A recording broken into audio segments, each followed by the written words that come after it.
Can you get it? Get it. A typical night at the Goodell home. Puzzles, books, a snuggle with Mr. Monkey before bedtime. There was a time, though, when David and Amber weren't sure their lives would ever be typical.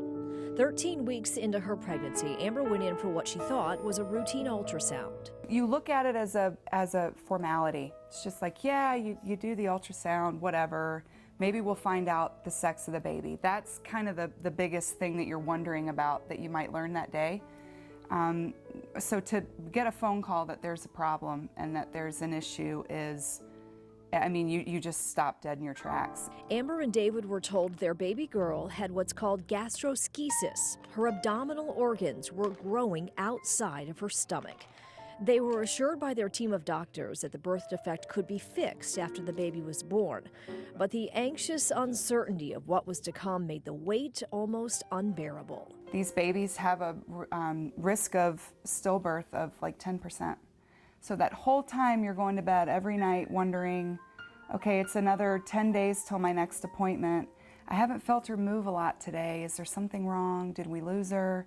And it's like that for 7 months.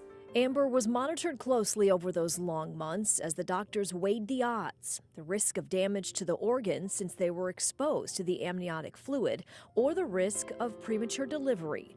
The delicate balance ended at 35 weeks when it was time to deliver. On June 23, 2011, baby Alice was born to a room full of doctors, nurses, the NICU staff, all ready for what was to come. Amber and David weren't sure what to expect. Very solemn room. It was very quiet. It was not jovial. It was not fun. There was no real celebration. It was a chore to get her out. And, you know, imagine carrying a child with these 2 arms, and then you've got 6 people behind her that are carting the rest of her organs. But then, the moment she had waited all those months for. They wrapped her up in a blanket and they brought her over, and she had the most angelic little face, and she was great, and she was beautiful.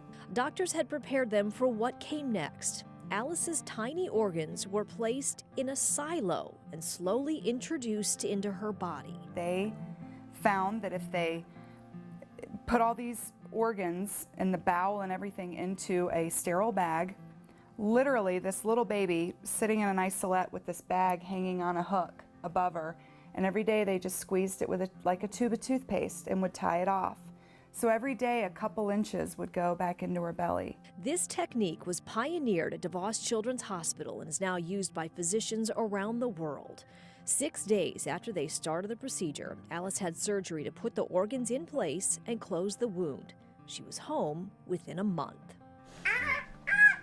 Yeah, there you go.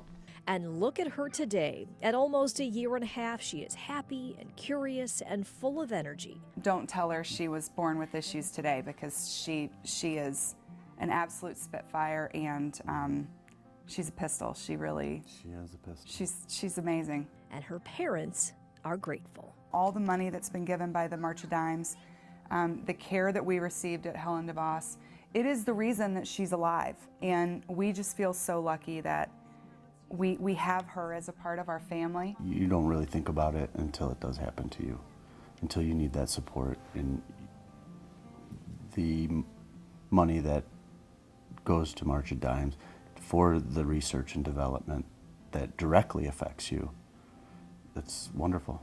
You think you're lucky stars every day. Every day.